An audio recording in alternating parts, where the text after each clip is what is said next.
आज लगही सुताव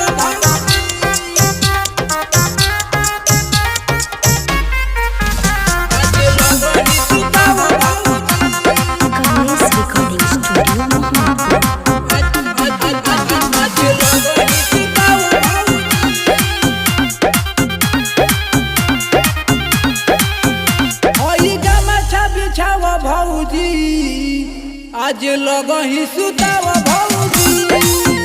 हई गमछा बिछाव भौजी आज लगही सुताव भौजी केहू बाटे न घरवा हो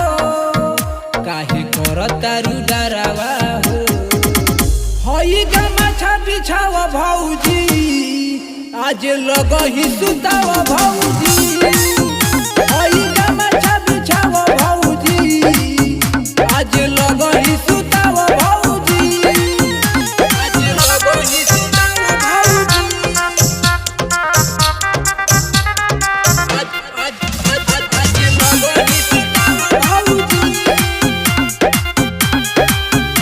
आज लगही सुताव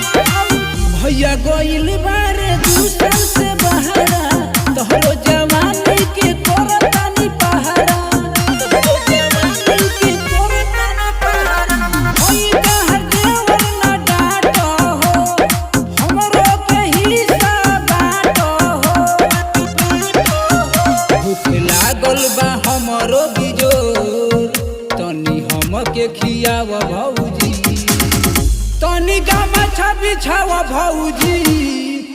आज लगही सुताव भौजी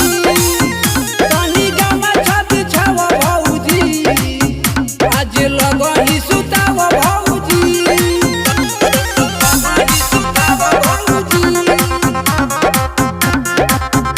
कमलेश रिकॉर्डिंग स्टूडियो आज लगही सुताव भौजी आज लगही सुताव रंजन रंगीला के पूरा बड़ा सरधा आज उड़ा दे हम भौजी हो गरदा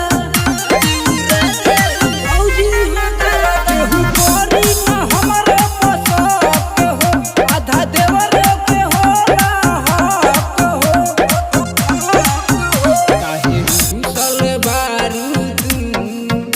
आज मन बहलाव भौजी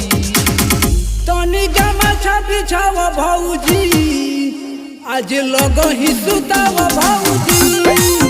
तनी गमछा बिछाव भौजी आज लगही सुताव भौजी कमलेश रिकॉर्डिंग स्टूडियो मोहम्मदपुर।